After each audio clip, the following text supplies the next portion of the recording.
On the Reconciling Marriages with Coach Jack podcast, Christian psychologist, author, and relationship coach Dr. Jack Ito will help you to build and restore your marriage. By learning just a few relationship skills, you can help your spouse enjoy your relationship more while getting more love and affection from your spouse. Listen to Coach Jack as he helps you with one more step toward a marriage both you and your spouse will love.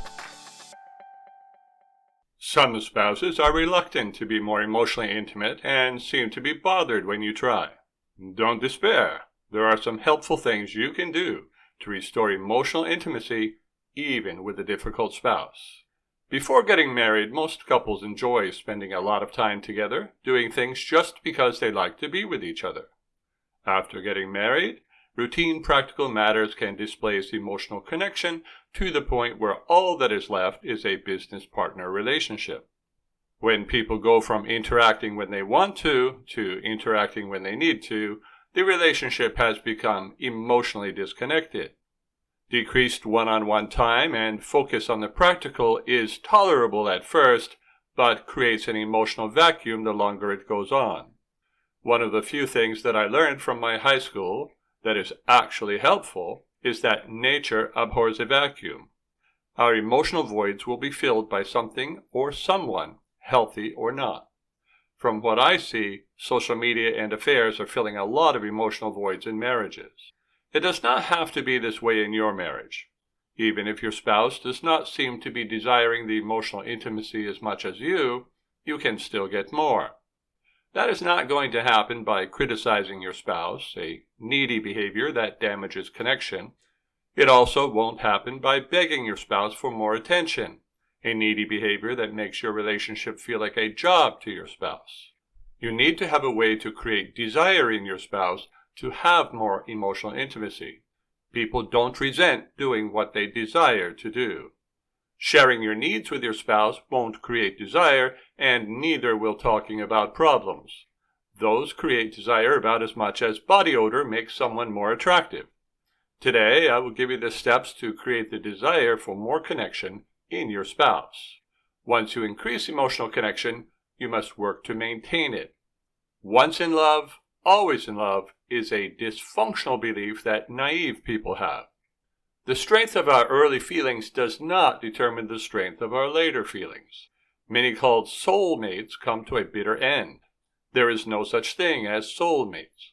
There is something far more important than love in predicting how long relationships will last. This brings us to the importance of matching in maintaining emotional intimacy. Humans are adaptable. If you grew up in a cold climate, you are used to it. If you move to a cold climate from a warm one, you will struggle with it for a while, but gradually adapt. However, you will always miss the warmer climate. So it is with emotional intimacy. If you grow up without much emotional intimacy and marry someone who did the same, you are likely to both be satisfied with a low amount of emotional intimacy. There is nothing wrong with that. If, however, you grew up with a high amount of emotional intimacy and marry someone who grew up with a low amount of emotional intimacy, you will both struggle. This struggle can get resolved in different ways. You may meet somewhere in the middle with a medium amount of emotional intimacy. That is, both people compromise. One of you may need to get used to high emotional intimacy. In this case, one person compromises. One of you may need to get used to low emotional intimacy, also a one-person compromise. Your relationship may alternate between high emotional intimacy and low emotional intimacy. In this case, neither person compromises. The first three compromise options create resentment. The more we compromise, the faster we will have feelings of resentment. This is why I don't like compromise as a strategy for resolving differences. If you have been the one doing the compromising, you may realize that your feelings for your spouse have been damaged as a result. My article on ending resentment may be something that will also benefit you. Large differences in need for emotional connection are typically resolved by the fourth no compromise option, cycling between high and low intimacy so that both get what they want. High intimacy results when the relationship is threatened to the point where the person with low intimacy needs becomes fearful. Then he or she will become more emotionally intimate even to an extreme.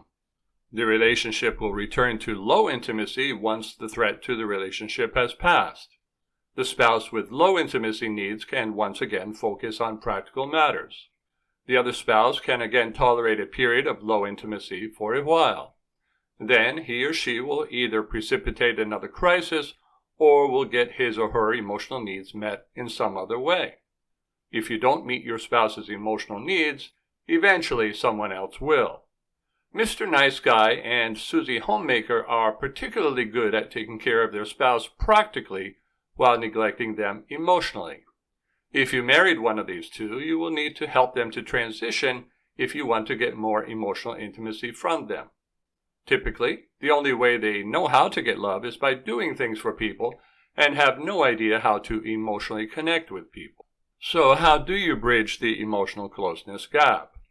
If you are not yet married, make sure you are matched on the need for emotional closeness. You will not be able to determine that in the first part of your relationship. New relationships always promote closeness for a variety of reasons. Find the best match that you can before becoming exclusive. Once you do, be ready to return to dating others if you find you don't match after all. Marriage will not fix a mismatch regardless of how long you have dated. Due to increased neutral and negative time together, marriage will always reduce emotional intimacy. This means your level of connection needs to be high before getting married. We build our relationship before marriage. We maintain our relationship after marriage. If you are married, make sure you are doing your part to maintain emotional closeness. Don't expect your spouse to be emotionally close to you if you are not prioritizing your spouse, are not making your spouse feel desirable, are not validating your spouse, and are not continuing to be an attractive and desirable person. If you want to maintain emotional closeness, you will need to continue the same behavior that made your spouse fall in love with you in the first place. We can't maintain something by doing something different. To maintain means to continue doing the same thing. If you are not being the same person your spouse fell in love with, it shouldn't be surprising if your spouse isn't in love with you. Your spouse will instead be attracted to people who are the way you used to be.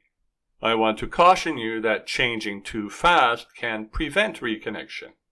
If the emotional divide between you and your spouse is large, you will need to bridge it gradually.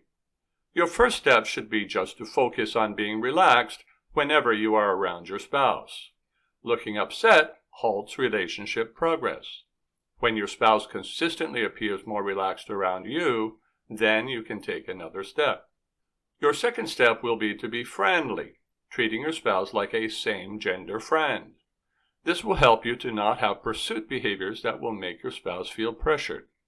Unless your spouse is consistently responding in a friendly way, don't go on further.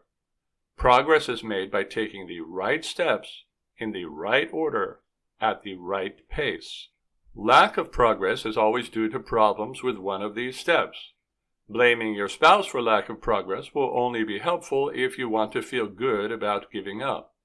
Taking responsibility helps us to achieve our goals. Blaming never does. Your third step will be increasing validation and developing common interests. You will need to avoid all needy behaviors, such as criticism, blaming, and arguing. You will also need to avoid talking about problems in your relationship. These behaviors derail progress. If you are stuck at this point, you may want to work in my book on overcoming neediness. Note that these are the same steps you would do if you were single and interested in having a new relationship. They are also the behaviors you would use in making friends. In addition to these steps, you will need to be attractive in a way that appeals to your spouse. Attraction is partially physical, but encompasses much more than that. Are you the kind of man or woman your spouse would want to date if meeting you for the first time? If you have done a good job at consistently looking happy to see your spouse, being similar, validating, and being attractive, you still have one more thing to do to create desire. That is to be less available to your spouse than he or she wants. Just a little less. Needy people tend to give others much more interaction than they enjoy, which lowers others' desire for them. People only desire what they wish they had more of. That is what desire is. If you give someone more than they want, they will not only have no desire, but they will actually be repulsed. If you are not pleasant, not validating, not similar, or not attractive, they also won't desire you no matter how little you give them. To create desire, you must be a person your spouse looks forward to being with, but have your own life in addition. Single people call this the hard-to-get strategy. I call it being secure and having more going on in your life than trying to hang out with your spouse all the time. Don't try to get all of your emotional needs met from your spouse. The relationship ideal is to make your spouse feel like you love him or her, but don't need him or her.